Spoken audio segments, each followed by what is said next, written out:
Okay, so to start us off, Jeff, can you introduce yourself and talk about what you survived? I know you don't remember much, but can you just talk about what's been like printed in the media and everything, and what you know from firsthand experiences from people that were there?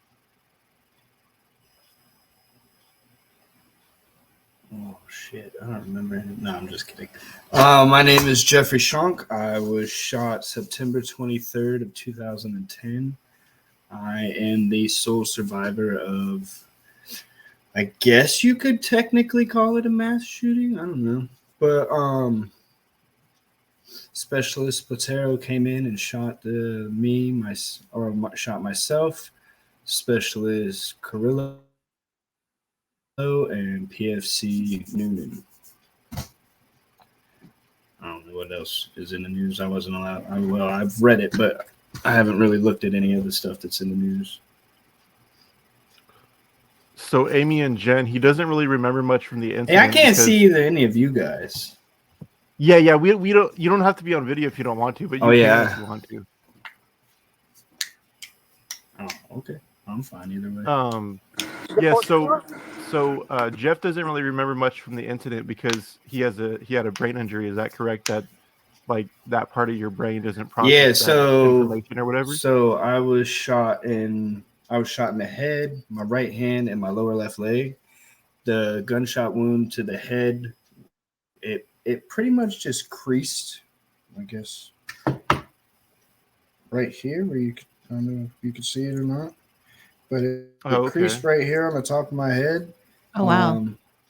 Gave me a severe TBI. The frontal lobe, I have about a penny size, I guess, of just darkness on the brain. Like that part of my brain is dead.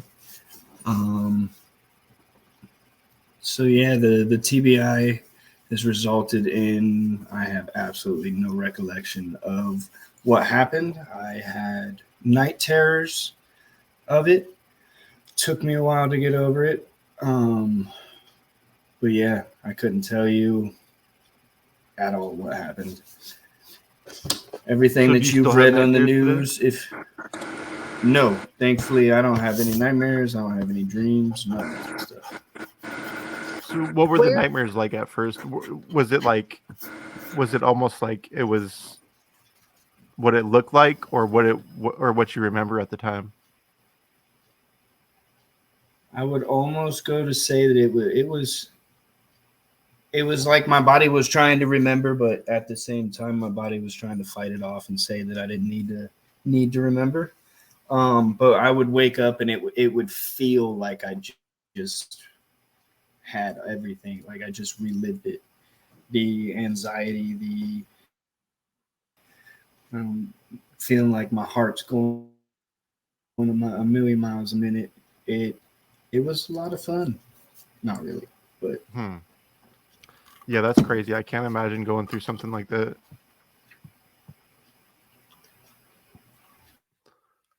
So at the time, how did it affect you, not only mentally but physically? Like, do you have any lifelong injuries to this day other than the brain injury? I know that's a lifelong injury. Physically, I had to. So always have drop foot, but it pisses me off more than it helps me to keep my foot up and not basically where I'd be dragging it every time I take a step. I am supposed to, not supposed to, I should wear it, but yeah, it's more of a nuisance than anything to me. My hand, due to the injury, and sometimes it'll just open. Like when I'm holding stuff, I'll drop it. But physically, I was in the hospital from 2010 to finally when I was medically retired in 2014. I had to relearn walking, so to speak, talking. Had to get my strength back. Had to basically, as my mom would say, it went from being a 21-year-old to a baby again, and then back to 21. So did all that take that? So in that 4 years from 2010 to 2014, did you relearn all that, or did it take longer than that?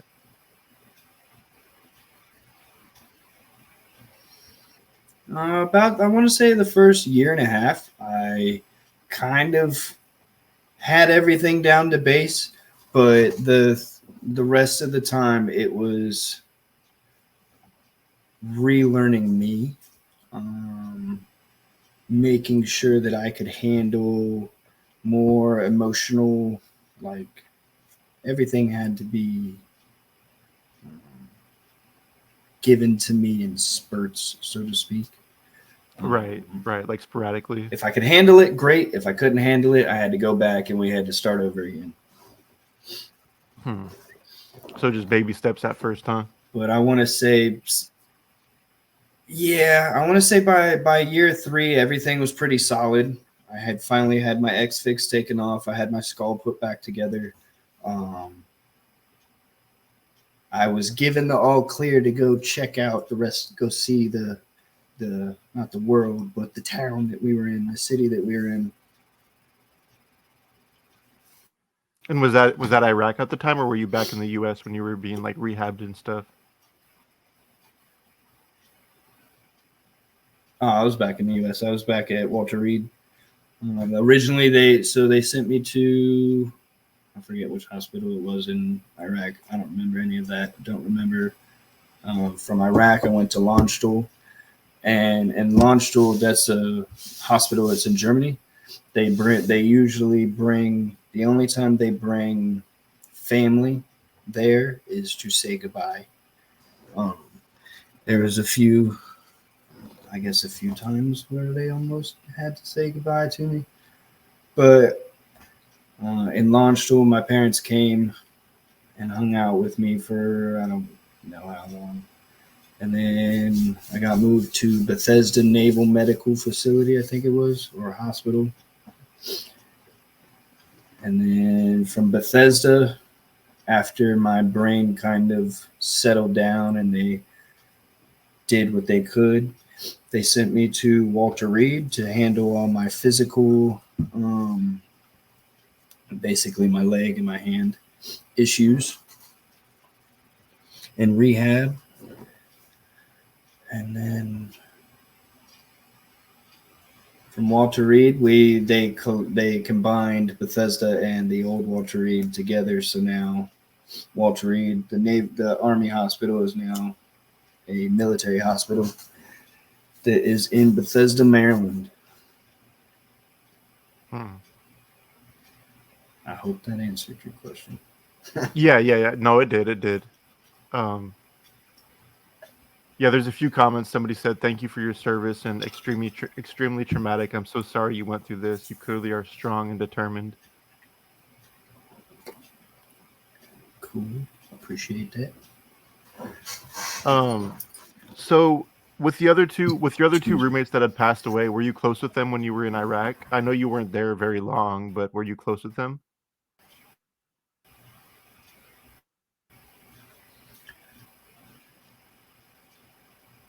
Carrillo and I went to AIT together, which was the school after basic training, to where we learned our job. Carrillo and I actually were in the same shop. We were both commo. So I had known Carrillo for a little while. At first in AIT, he was cocky, but at the same time, looking back at it, who at 21 or at 18, 19, 20 years old, who isn't cocky? Or let's say confident. Right, but no, right. He was pretty cool. I met Noonan in Iraq. It started out, I went up to him. I was told to go get him to go do something, and he was cleaning something, and I saw the tattoos, the Star of David that he had tattooed on the back of his arms. I knew what it was. I looked at him. I say, "Hey, what are those on the back of your arms? You're not supposed to have those."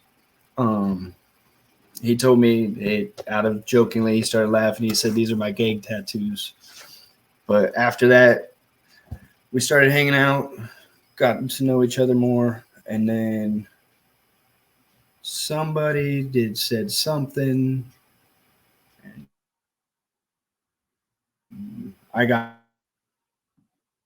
I moved from my room into the room that I actually got shot in, the Carrillo across the hall.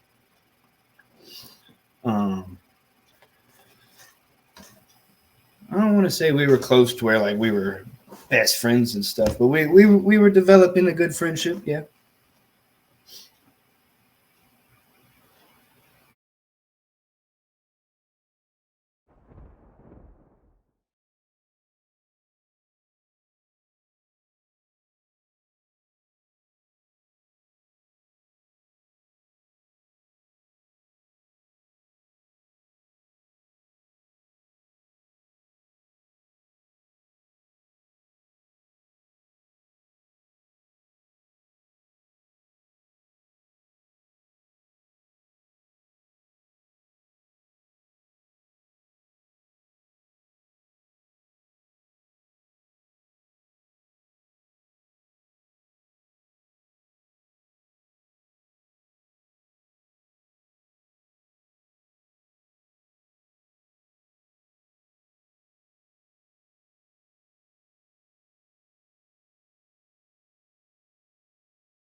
Sorry, you cut out for a second. It was like frozen for a good like 10 seconds. So what can you tell us about Neftaly Oh, I'm sorry. Platero before the shooting and after the shooting? What you know about him, what you knew about him at the time, like your interactions with him and whatnot? I didn't know him at all. The most shit.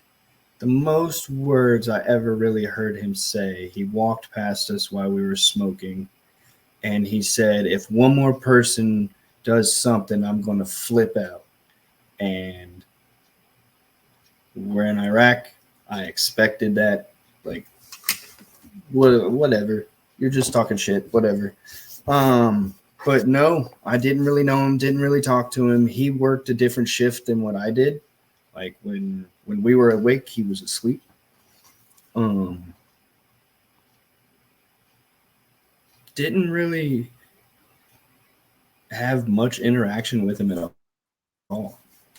Hmm. Didn't really care to be honest. He seemed kind of like a dickhead, anyways.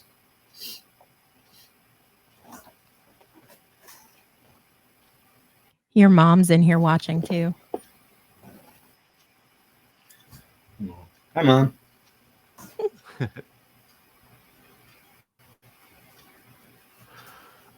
So I know you said you didn't have really much interactions with Neftaly. I think that's how you say his name before the shooting. After the shooting, did you have any interactions with him or anybody in his family or like anybody that was like supporting him throughout his trial or whatever? Or if it was a trial, if he didn't take a plea deal?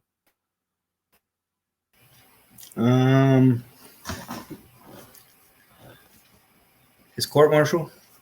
Um, no, no. There was absolutely no interaction. Honestly, the whole court martial thing, I don't remember much at all. I remember when, honestly, I was just happy being around everybody. But the most I remember of the court martial was getting asked 600 times if I remembered anything. And that was pissing me off because they didn't want to believe me when I said I didn't remember anything. Hmm. And then when we went down to the actual court martial, they had me walk through and in front of him to sit down in the witness stand. And when they asked all the questions that they asked, he just sat there and stared at the wall. That was the most interaction. That's the actions were that I had with him in Iraq. Like there was no communication, nothing. But then after the court martial, I want to say it was his sister was constantly sending me messages telling me that I knew the truth, that I was lying, that her brother was innocent. How could I do this to his mother? His mother was dying.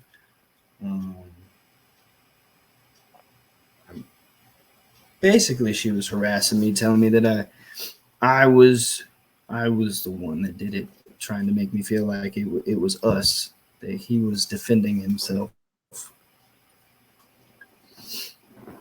And what do you think about that? Did you have any opinion while he was on trial whether he was innocent or guilty? I mean, I know you don't remember much, but like what was your opinion then versus now? I mean, honestly, the way my friend, she said it better than like anybody. Like 4 people come in, one person, or 4 people in the room, and only one person walks out.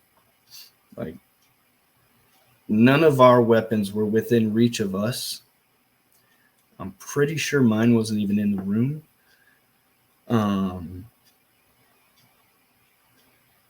Yeah, well, what do you expect? Like, what does she call it? A ninja chicken? You expect a ninja chicken to jump in through that little ass window and shoot the 3 of us and him just walk out by himself? Like, I didn't get to see any of the evidence. Quite frankly, it was It was a pretty fucking traumatic part of my life. I don't give a shit to look at the evidence. My friends are dead, and I have to live with it. Their families have to live with it. Like, I still think he's a piece of shit.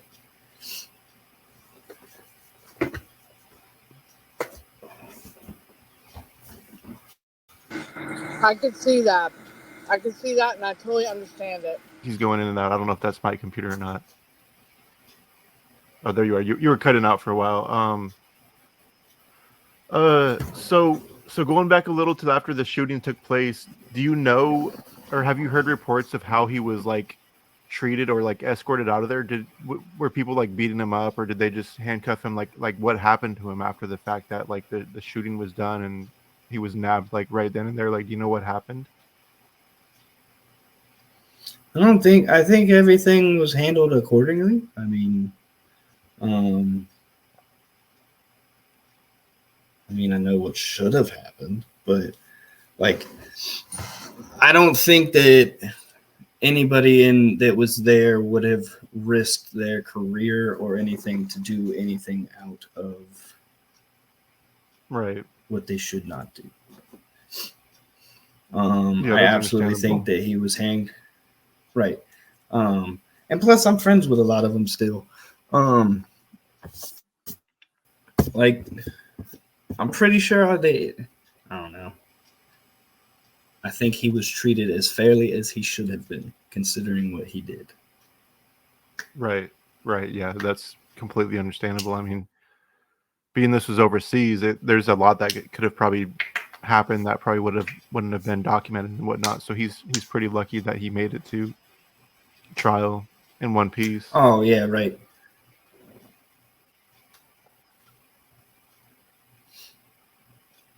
I know he's from, not to jump off to anything else, but I know that he was recently moved. So he's went from Leavenworth to New Orleans, or not New Orleans, to Louisiana, and I guess now he's in somewhere in Virginia. So since you're a victim of the crime, do they update you every time he's moved or like up for parole or something like that? Yes. But they don't, so it's set up. I'm fortunate to have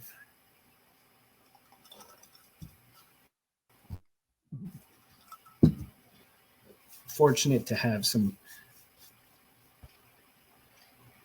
pretty awesome parents. They have all that stuff funnel through them first. So like any contact that they have for anything involving him, it comes to my dad and my mom first, and then they let me know. But yeah, they contact us. That's how we know that he's in Virginia. And that's about it. That's all they ever let us know is when they're moving him, or not when, but like that they're moving him. That's interesting. I wasn't sure how that worked with surviving victims of like homicide cases or attempted murder cases.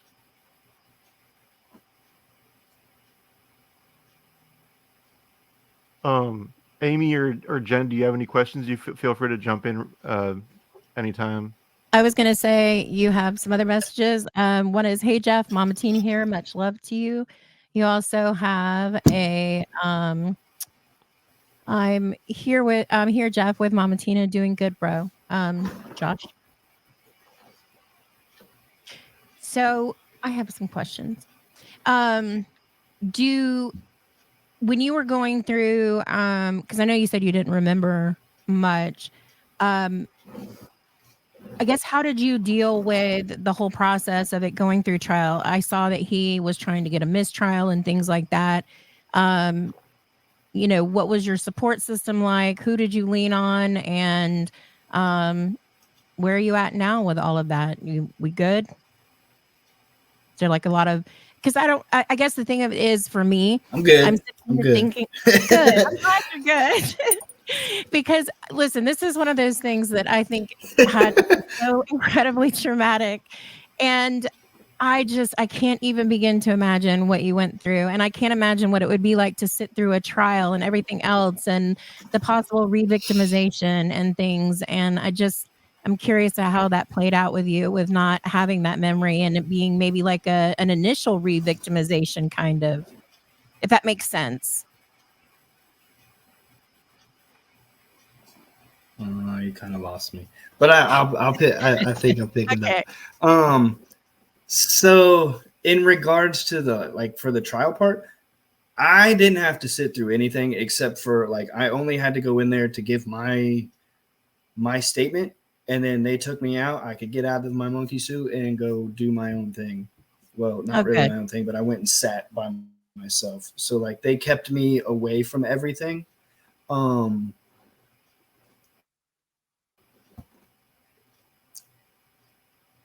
That's a good question. I don't think I've ever been asked that. The what did I do question.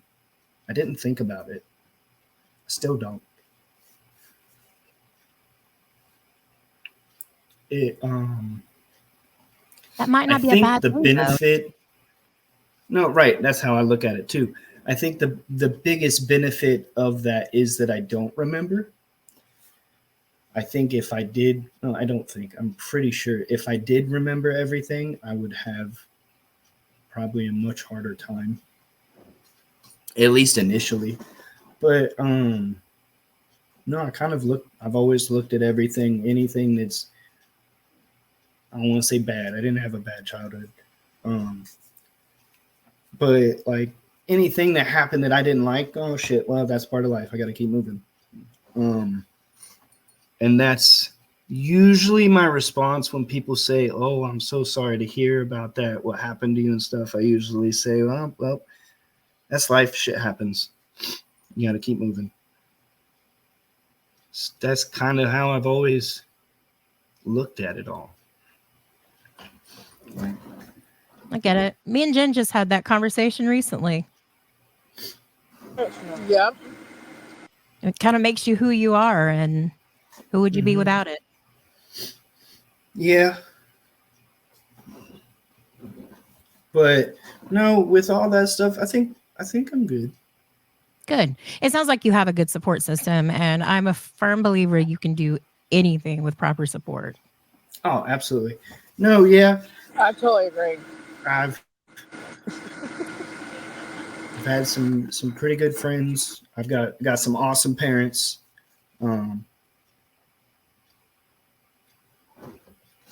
Yeah, support was great. That's good.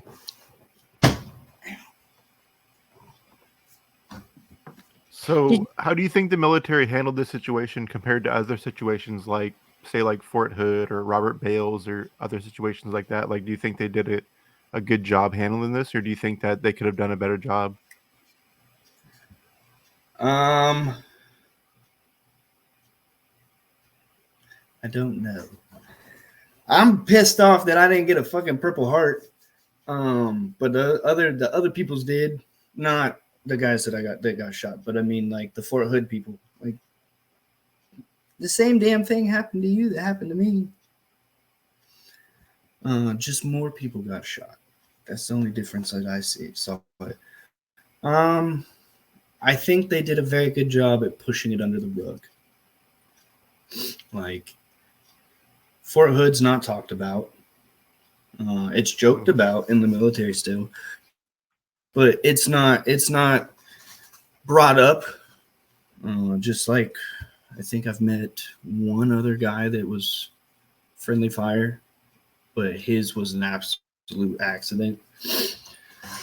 I don't know. I don't really have an opinion on that. Never really thought about it. Guess I've always been kind of pissed off that the Fort Hood people got Purple Hearts and I didn't. Right. Yeah, that is pretty crazy. So have you, I know you said that you met one other person that suffered friendly fire. Have you met other shooting survivors that it has helped you navigate your way through the trauma and all that?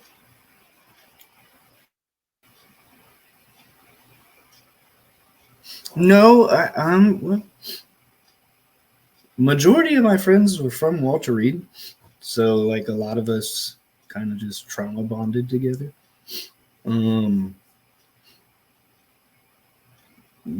that laughing about everything, humor definitely gets you through everything. But yeah, I wouldn't say shooting victims, but if I'm having a bad day, I can call one of my buddies that he's got his leg blown off, or another buddy that's got one of his arms blown off, and we'll just sit there and talk.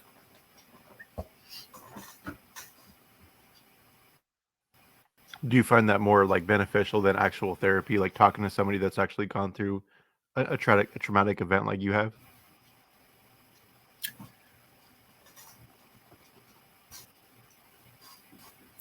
Had you asked me this question 2, maybe 3 years? No, let's say before I got my divorce. 2 years before I got my divorce, I would have told you no. But I will say that I went to a therapist for a while, and I was there for other things, but realized that a lot of my problems had stemmed from getting shot. I think I used the right word. But going to a therapist that couldn't, yes, I can go talk to someone that can relate for a lot of things, but talking to someone that has a more, let's say, more better, not more better, but a better route to take and a faster route that's been trained to get you through ways, I think that is far more beneficial. But to have both, that's perfect for me.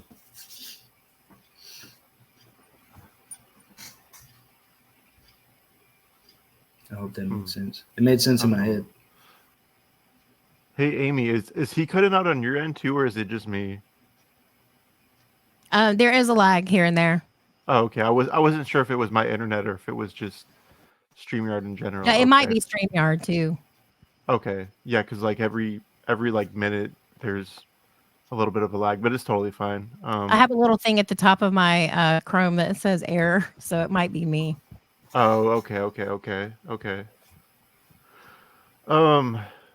So nowadays in the community, how do you cope with like PTSD on a regular basis? I've been on TikTok a lot, and I've seen a guy that has like PTSD, and his dad will always have to help like talk him down or get him, and like they've taken all the weapons out of the house and everything. Like, how are you with PTSD today, like managing it and handling it with your loved ones too? Like, how do they help you out? I don't have PTSD. No, I do. At least this what it says on papers. I don't. I guess I don't deal. I don't have it as bad, so to speak, as other people. Like, there's nothing about me in any way, shape, or form. Even therapists and everything. Why do I gotta call mom? No, she's saying that's how you handle it. I felt that to my core too, because that's what my kids would do. No, yeah, I call her. But that's not that's just to bitch and moan about something. Like if my kids piss me off that day. That's therapy though. Moms are free therapy. That's typical. Oh no, yeah, my mom definitely, my mom definitely got the blood end of that stuff. But that was a lot of when I was in the hospital. Now it's, hey mom, what would you do? I need advice. But in regards to like PTSD type stuff, I play with my dogs. I don't really go and associate with people. I don't like people. Okay, there you go. I don't trust anyone. I don't think you're alone in that though. I think that has been the one thing that, aside from John and Noonan aside from them being gone, that's the biggest thing that's been taken away from me, because before I kind of still don't know a stranger, but before you weren't a stranger. We were going to be friends by the end of the day. But now I don't trust anybody. You've got to absolutely make me trust you before anything happens.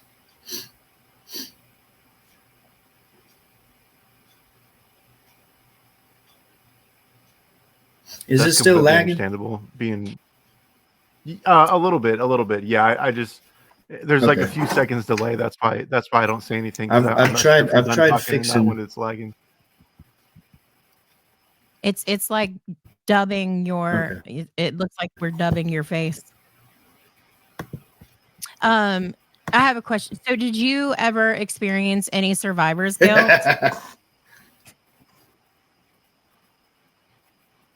Yes.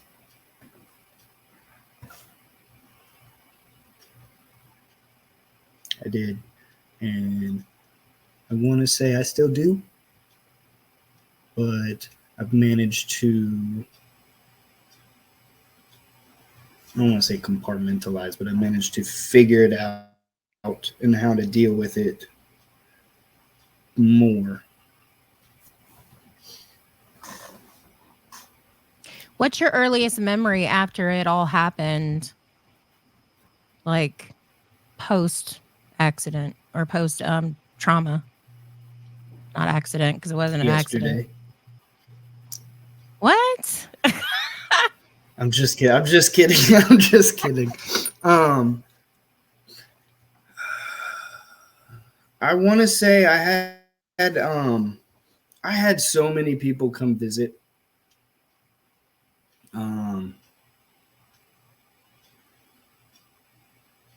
My grandma Barb.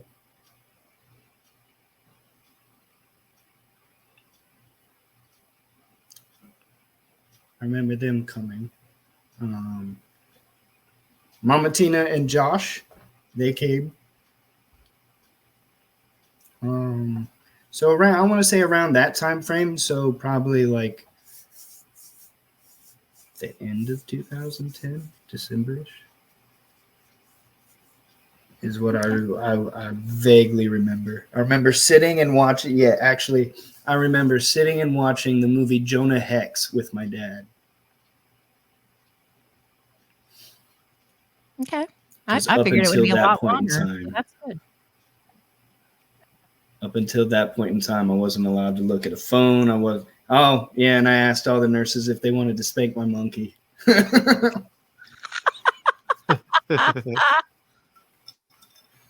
Gotta love moms. Yep.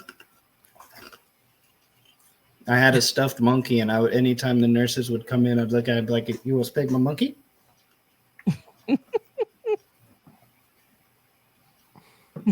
I'm funny. 21 years old, stuck in a hospital bed. I gotta have fun somehow. Apparently, Josh spanked the monkey. Yep. There's photos. Yep. There are photos.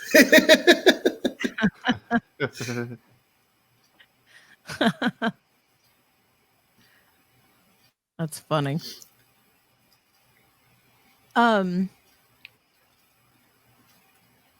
Jen, you've been quiet. Do you have any questions?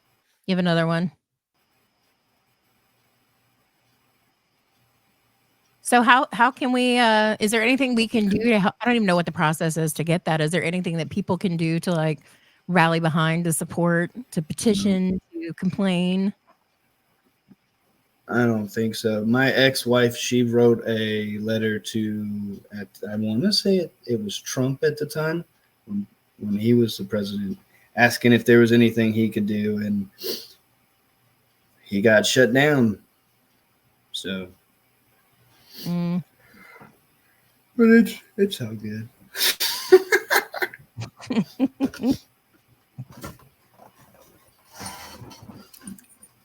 You definitely have a good support system. I think so too.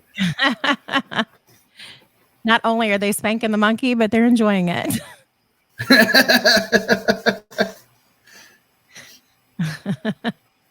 Yeah, that's awesome. That's good that you got to have people visiting you in the hospital that cared about you at the time, because I'm sure it would be a lot worse if you were there by yourself and just agony and pain, just thinking about it all the time. Okay, I'm fortunate, yeah. All right, Mom. Yeah, I already know that. but what does that mean? So, is it per the regulations? Yeah, that's all. That's it. What she just wrote is pretty much exactly all that was said in the letter that in response. We couldn't ask any other questions for like clarification or anything like that because you kind of still always just get shut down as per regulation. All right. That's Well, nice. It still says foreign and domestic. Yeah, that's weird because at Fort Hood, didn't they all get Purple Hearts, even though this was in the United States and your shooting was overseas in Iraq where there was an active war zone? So that doesn't make sense at all. Right. I agree. That's why I said what I said about the whole Fort Hood thing. I think it's bullshit, but I don't play politics. I stay away from that stuff. It keeps me from getting upset. We could start a whole letter writing campaign. We really could. Listen, I'm a professor. I'm sure people would be on board too. I'm a professor, so I always have new students and stuff that come through. All I have to say is extra credit, write a letter.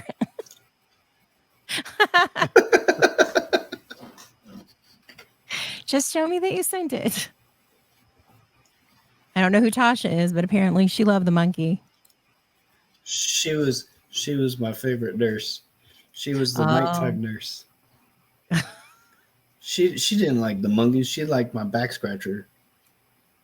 Yeah.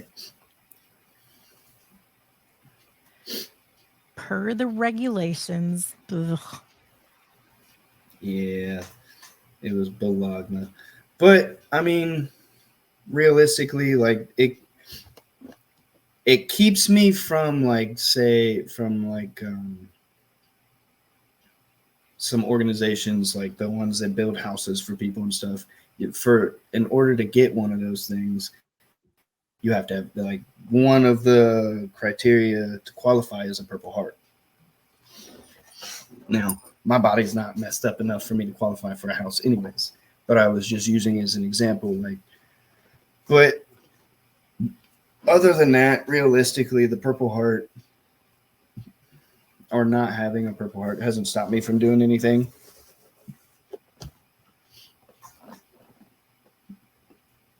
That's good. My kids still think I'm cool. Do they, though? How old are they? 10 and 8. That'll go away real soon as they hit those teenage years, but then you'll be cool again once they're in their 20s. No, I do everything with them. Like whenever they want to go do stuff, all right, cool. You guys want to go to the skate park? Let's go skate. You guys want to go to the amusement park? Let's go.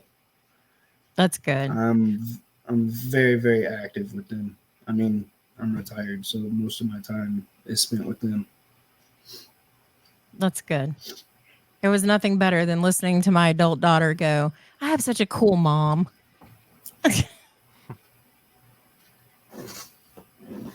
My mom, I'm not saying that shit for my mom. You tell your mom the warden. Cool.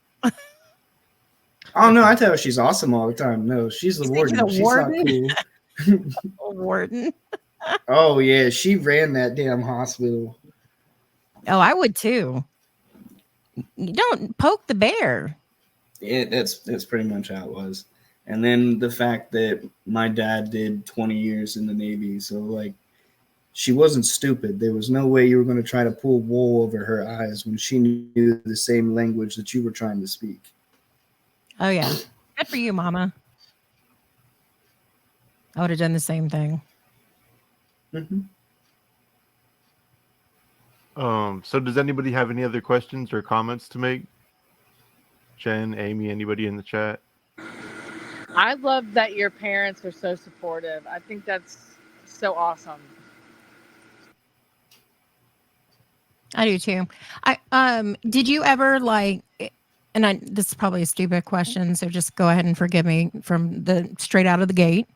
But the true crime community itself can be so toxic because people get so divided over things. Did you ever have anybody who was like, like in the military that was like so on his side that they were treating you guys poorly?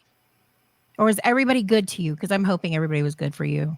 Everybody was pretty good to me. Like, Okay, good. there was never a time. I think even with like the witnesses for his character witnesses, I think even they were kind of like, like we don't want to say this is the type of person that he is, but we're not going to say that he's some pretty. I don't want to say pretty princess, but some awesome person that we wouldn't put it past him. Okay. All right. Interesting. Has he tried to do any appeals or anything like that you know of? I think so. I think one, he was up for, I don't, my mom would have to be able to answer that question for like what it was, but I think he just was about to have one and it got denied real quick. Like before it even was like brought up, they said it's not happening. From what I remember, when he was sentenced to 996 years with no parole. And I think, like by chance or whatever, if he were to get one parole, it'd be 10 years. But I think that's what it is. You get 10 years taken off for parole for good behavior or whatever. I don't know any of that stuff. You guys would know much more than I would. Let's see. Your mom said he had mommy issues, in her opinion. Oh my God, yes. It happens. Yeah. I think I told you I actually reached out to him and asked if he would do an interview, right? And he called me like twice, and he sent me a bunch of not articles, but a bunch of documents as to why he's innocent. And honestly don't know where those documents are. I've never gone through them, but he wanted to do an interview so badly, but he wanted his attorney to be on the phone at the same time. And I'm like, well, that's impossible because if you do a three-way call in the federal prison system, it hangs up on you right away. So I don't think I'll ever be able to get an interview with him. But he just wanted to talk about why he was innocent and other alternate explanations and stuff like that. So I guess he's hanging on the fact that he's innocent, and his sister is a real believer too, I guess. Yeah, she's the one that was harassing me. How did you get that to stop? I told her that if she didn't stop harassing me, I was going to press charges. Good for you. That's in very poor taste. It was always around like so the day, or we call it my live day, was September 23rd. That's next month. It was either on the 21st, 22nd, or the 24th. She made sure to send a message on Facebook.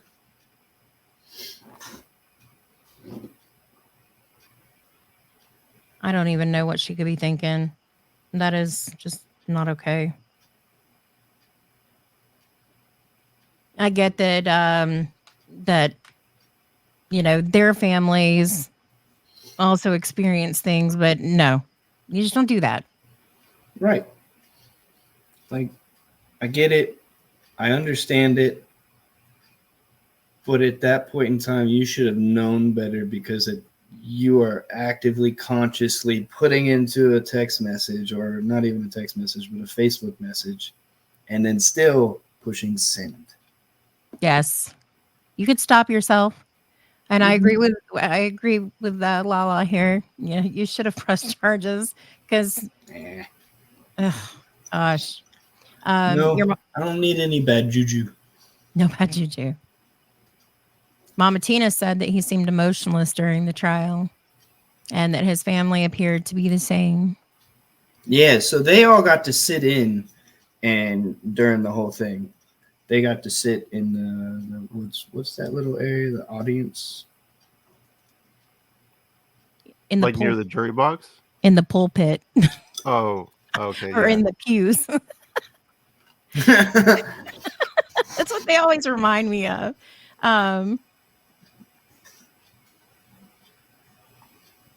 Your father did not come, or his father did not come. Interesting. Gosh, now I kind of want to know for your mom and all of them, like what that was like, because they would have been sitting there feeling victimized by just hearing everything. That would have been awful. Ugh, y'all, my heart goes out to y'all too. they saw pictures that they probably should not have seen. Yeah, I bet. And that would have been absolutely I no, I would never. It would be awful. Um, Mama Tina says I heard his father was ashamed. I can see that. Yeah, absolutely. I would And believe it too. your mom said, and the sister and mom left, and they came back, or sisters. Um, see, and Josh was worried about you, cried when he saw you, didn't want to see you like that. You had a lot of love here. Love that. Um, we should have had the whole family on with us.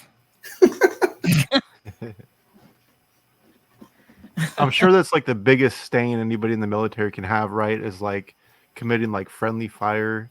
I'm sure that's like the worst of the worst thing that somebody can do, huh? Absolutely. Yeah. So that's the thing with like when I go back to trust. Like I don't give a shit where you're from or any of that stuff, but if we're all wearing the same damn uniform, I'm supposed to trust you. And not trust you with just anything, trust you with my life. Right. Yeah, I'm sure that was a shock when you found out that you weren't hit by like terrorist or whatever, but it was by a friendly soldier, which I'm sure had to be a shock. So that is actually one of my earliest memories. Asking constantly what happened to me, who shot me, and then seeing, bring back the Purple Heart thing, but seeing everybody that was coming into the hospital after me getting their Purple Hearts and getting to know like they've gotten blown up, who blew them up, who got shot, all that for I don't want to say months, but I know for weeks. I had no idea that I was shot by my roommate or that John and Noonan were gone. That's terrible. I want to say shortly before Mama Tina and Josh and Conrad came to see me, that's when I got told.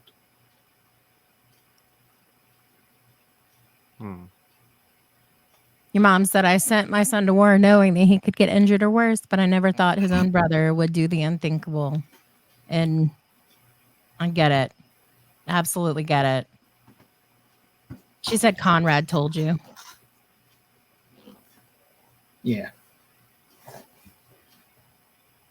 So this may be kind of a weird question, but how do you feel about not only his sentence but like the death penalty? Do you think that he should have got the death penalty for what he did, or are you a believer in the death penalty since being a victim of gun violence?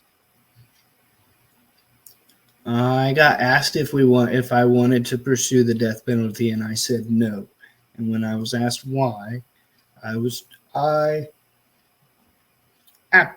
told him that everybody has to deal with what he did to us, but we get to just kill him, and then he doesn't have to deal with it. Sure, it's the end all be all, but realistically, where do I get gratification in knowing that he's getting punished or having to deal with it? If he dies, I don't give a fuck. Right. That's understandable. Like, no, I absolutely enjoy knowing that he's getting played with by his roommate as often as possible, and that might be why he gets moved around so much. Absolutely. Josh said that's the easy Yeah. way out. Your mom said he was under direct supervision from his doctors and stayed until after he was told.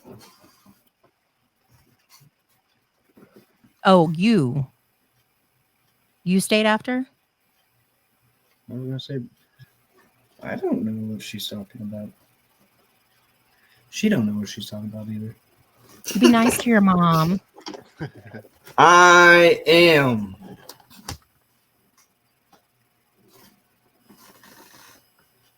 Mama Tina, too, says, I remember telling him to come back home safe, and he laughed and said, nothing will happen to him. Mm-hmm.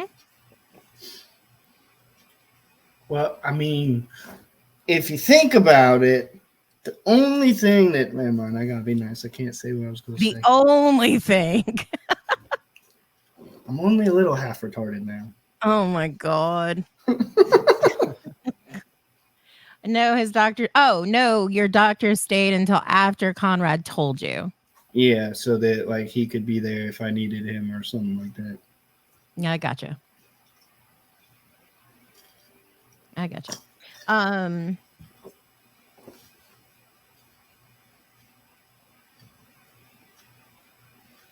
Your mom said you're a hot mess. Well, thank you. It's better than being cold. Oh. I'm going to go Were try you to. having any seizures or anything like that after the shooting took place, like when you were in the hospital? That was the whole reason why they kept me away from computers, my phone, TVs, anything. They didn't want me to have a seizure, but no, as far as I can remember, I've never had a seizure. That's good. Amy, I'm surprised you didn't bring up if you ever wanted to write a book that you knew the right person or you were the right person. I was getting there. You ever want to write a book? I have an outline done already. Okay, but do you want to write a book? Sure, why not? No, I'm serious. I got an outline. I can send it to you. When are you going to do it? When are you going to do it? When it happens. I don't know, honestly. But I'll send over the outline. You can look at it. Tell me what you think. I'm a ghostwriter. Have fun. That's what I do in my spare time, as if I have spare time.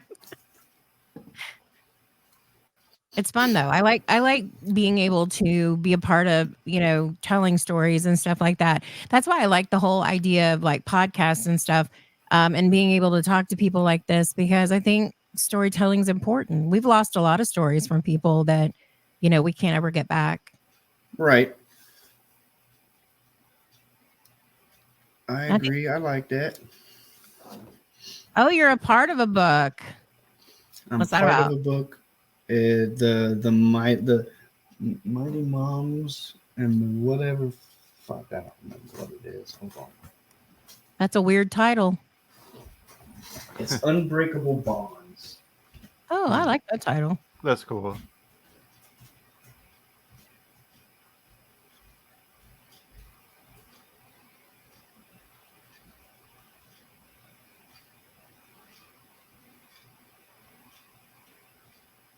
I'm gonna look it up.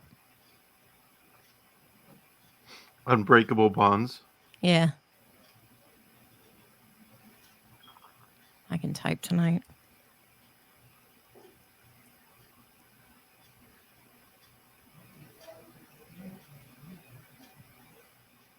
There's quite a few. There's quite a few books with that.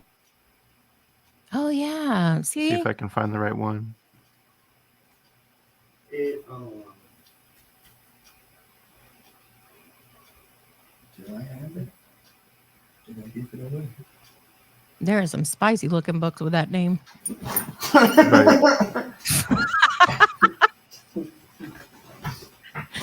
Do not give me that bad memory. Mighty Moms of Walter Reed. Yes, there you go. There you go. I just That found is it. a Yeah. very big difference. No. I'm gonna thank you, Mom. Let's see.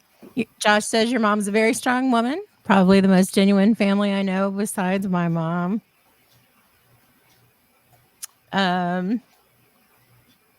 See, he's just trying to get good points with my mom so he could say that mom loves him more.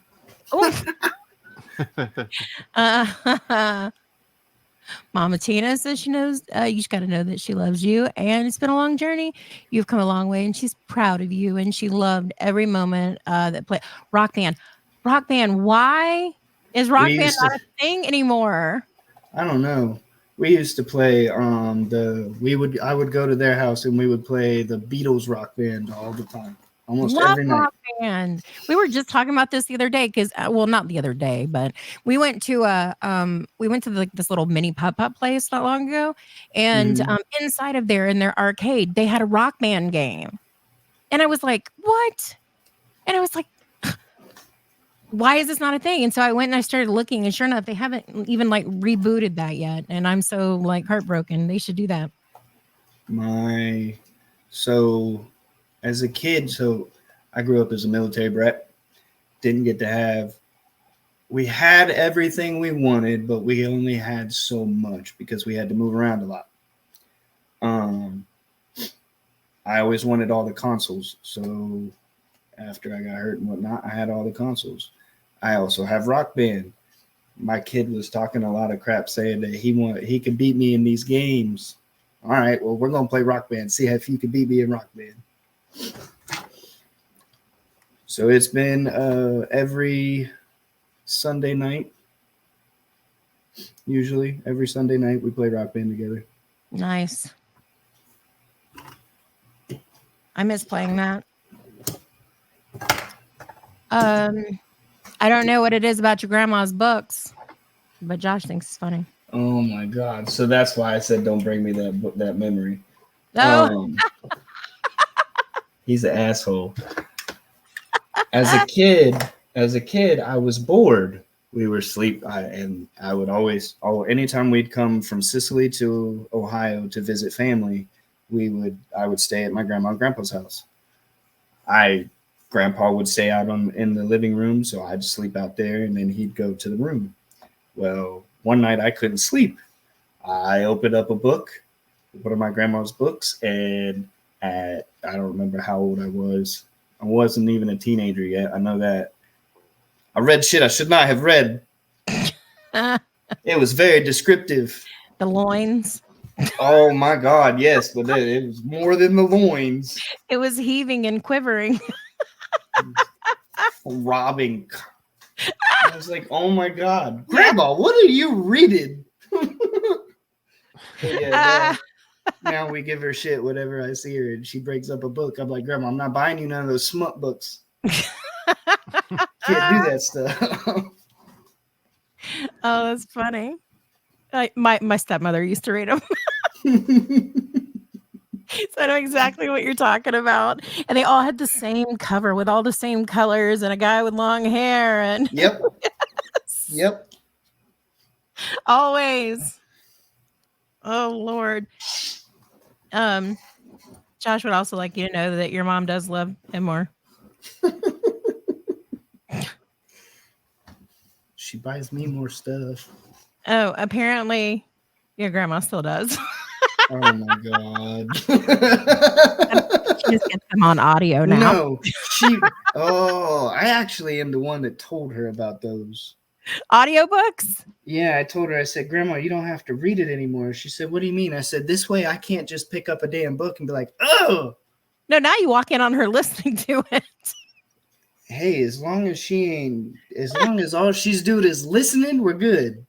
Oh, your mom's the culprit. She takes them to her. Oh my God, of course you would, Mom. Oh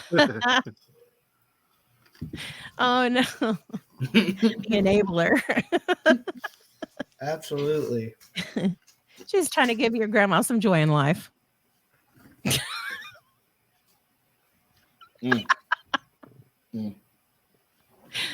Speaking of Oh. books, Amy, I just ordered that book on Amazon. I'm gonna go put it up there too because I forgot. Because otherwise, I'll go back over to Unbreakable Bonds and see all of those. So that book is a collective story of a group of us that it's just their mom's side of the story. And I don't want to say just. It is the mom's side of the recovery story. Like Adam Keyes, his mom's in it. Who else? Me. There's a few other guys, but it's the caregiver's side, like my mom's opinion, her views, and how she went through it. It's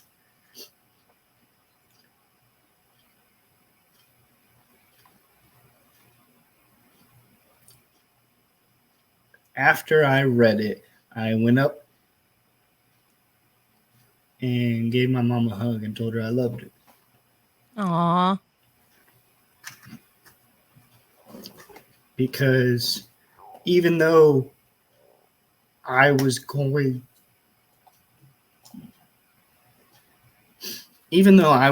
through everything and dealing with it myself, and actually was the one going through the healing, going to the physical therapy every day, and fuck, I hated that. I never took into account, I don't think any of us really ever took into account the caregiver side of it. And like what I never took into account how my mom felt about it. I never stopped to look at her and say, how do you feel about all this? I mean, obviously it sucks would be one of the first things, and I should have also asked, like, how are you doing with it? But yeah. I get it. I do get it. But I can also tell you that, she was still momming, Oh yeah, absolutely. I can tell you that when my daughter had her first kid, she called me when her kid was, a couple of months old, and they were both sick, and she's crying, and she goes, Mom, you said that moms don't get sick. I said, no, moms don't act sick. You have to just keep going. Suck it up, buttercup. And, and that's the thing is that, your mom was still just pushing through, and that's what we do, I can't imagine what it was like experiencing that. I can't imagine what it was like knowing what, if it was touch and go. I can't imagine. And while my heart goes out to you, my mom heart goes out to her, because I know that it had to hurt every single day,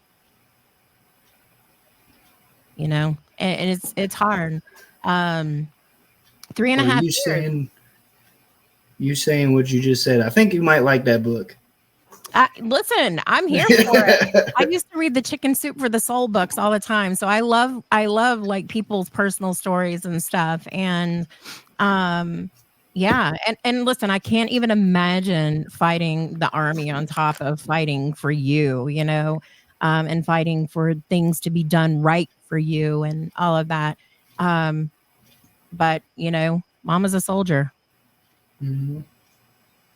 Yeah, she's pretty cool. See, you said it. You're welcome, Mom.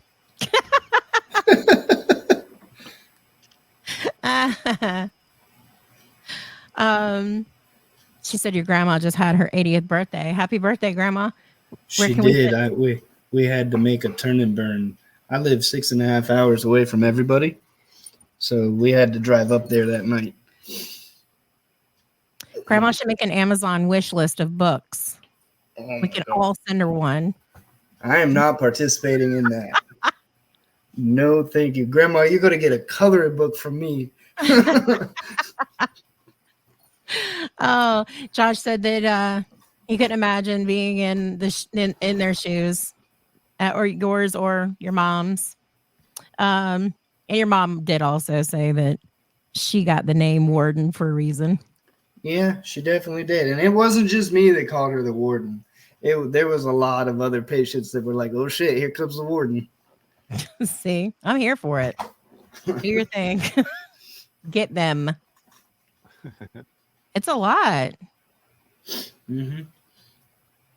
Absolutely No, a lot. I'm absolutely appreciative of everything that she did for me while I was at the hospital, so that I could just sit and actually focus on getting better, on going to my appointments. She did all the paperwork stuff. Her and my dad made sure all that stuff was squared away, so that I could just sit and focus on getting my body back to where I wanted it. Good. That's good.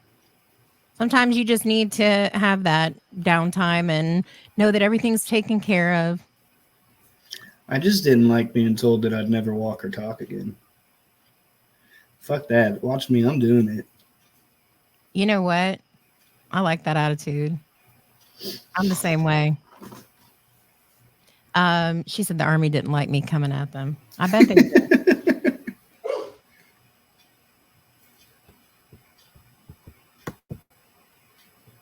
She fought those Joint Chiefs. Mm-hmm.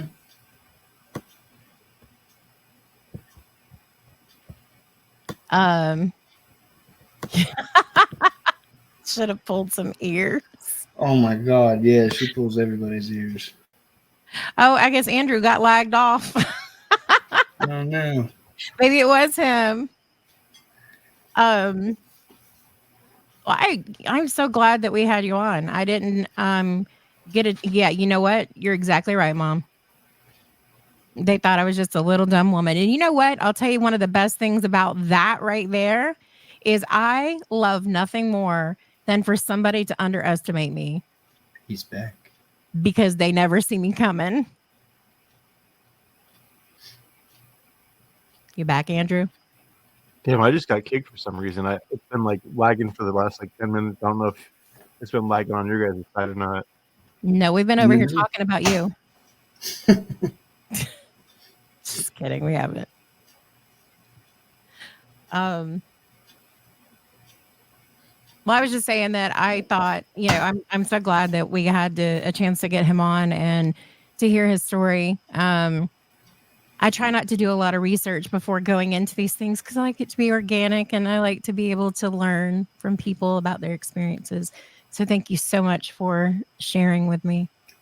Well, I appreciate the invite. I hope I wasn't as scatterbrained as I feel like I was. That's me. Oh no, you weren't. You weren't. And the book, write a book. Like I said, I've already got an outline ready. If you need help figuring out the process of writing the book, let me know. Because I will be happy to help you with that. And I know publishers and everything. I'm down. Let's do it. Mama Tammy is determined. Never underestimate that woman. Your ears are in danger. Listen, Mom, I will help him. I really will. I actually have some stuff that I've been ghostwriting, and I didn't mean to start ghostwriting. It was kind of, I got sucked into it on accident.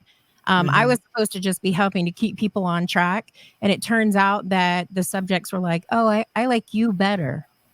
And I was like, okay. And so I got pulled into it. And I've really enjoyed being able to do it and been able to, do more. So I love writing. I love telling stories. I love helping people tell their stories. Cool. Like I said, I'll send you the outline. I got with the same lady that wrote the Unbreakable Bonds book. I paid her to do an outline for us to send to publishers. I want to say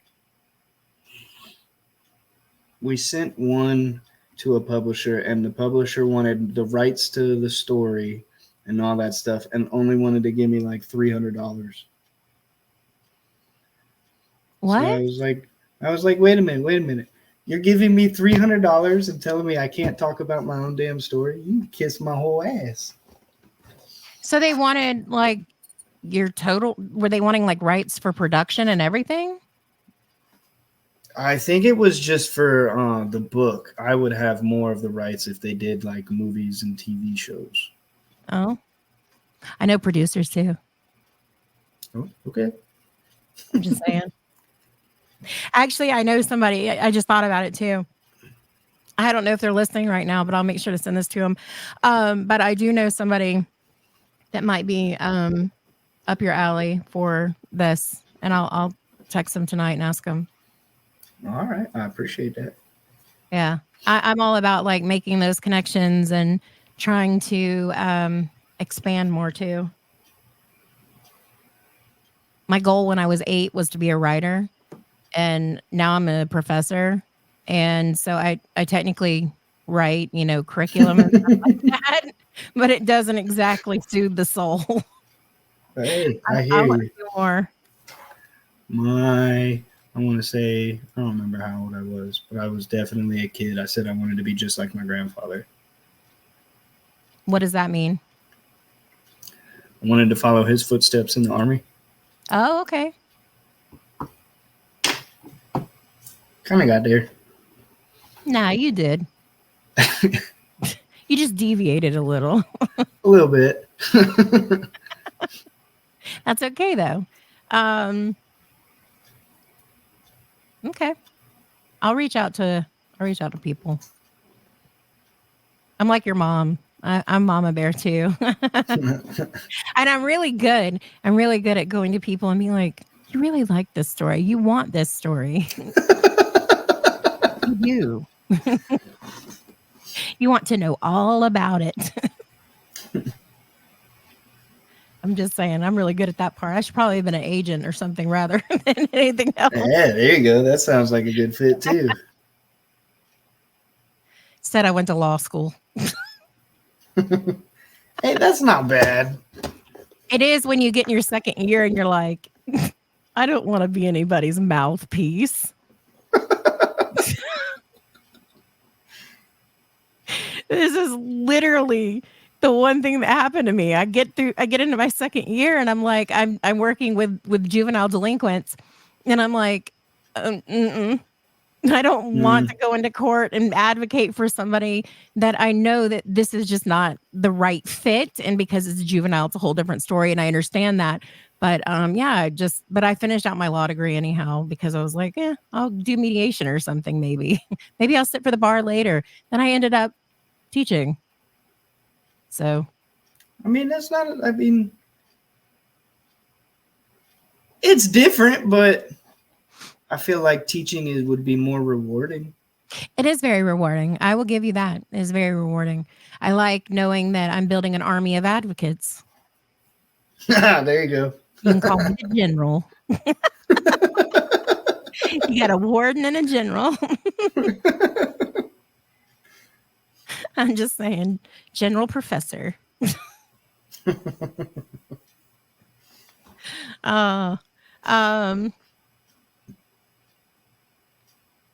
Josh wants the book.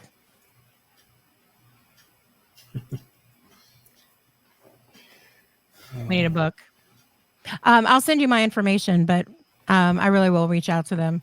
And I've got, I actually have 2 of them on Facebook, so I can connect you guys there if they're willing. And I'm definitely certain one of them will be, because I know one of the things they have in production right now that they're working on, and it is totally up this alley.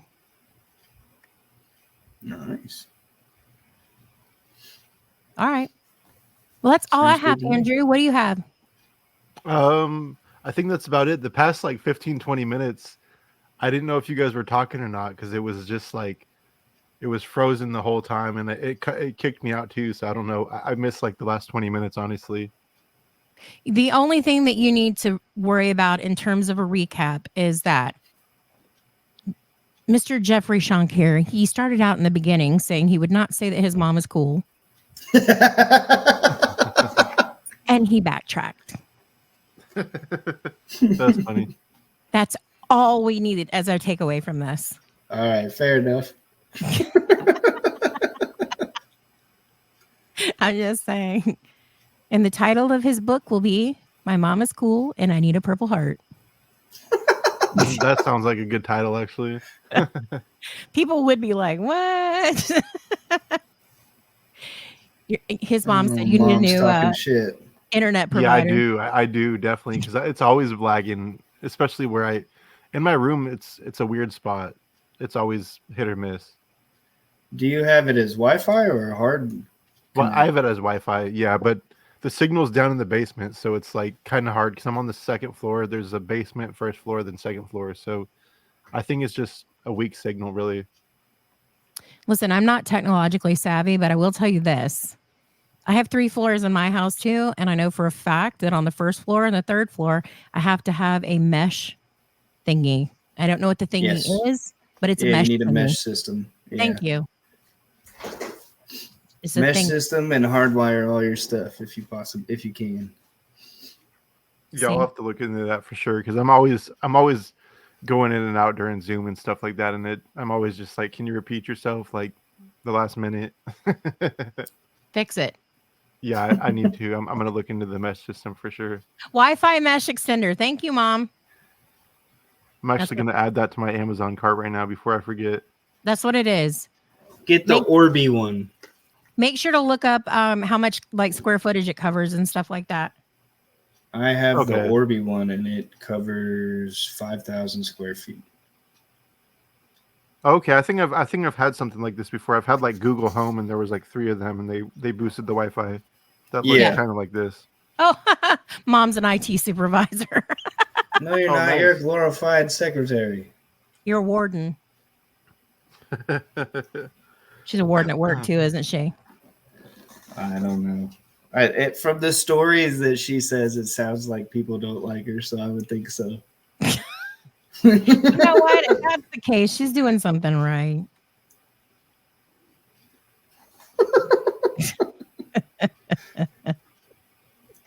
I like your mom. I'm not saying it again. She's pretty awesome. I'll give you that. What's that word that starts with C and rhymes with drool? No, not cruel. No, take that one back. No, that would be. That's what I would have told you as she was as a kid. Rhymes with pool. I don't know. What's your nickname? My nickname? Asshole. Aw. You know what? I can tell you that I have a friend of mine who has kids, and she used to always tell me, she said, I can come to you for anything. She goes, because you never judge me if I say my kids are assholes. And and she's like, everybody else is always like, oh, don't say that about your kids. Don't say that about your kids. She goes, but they can be.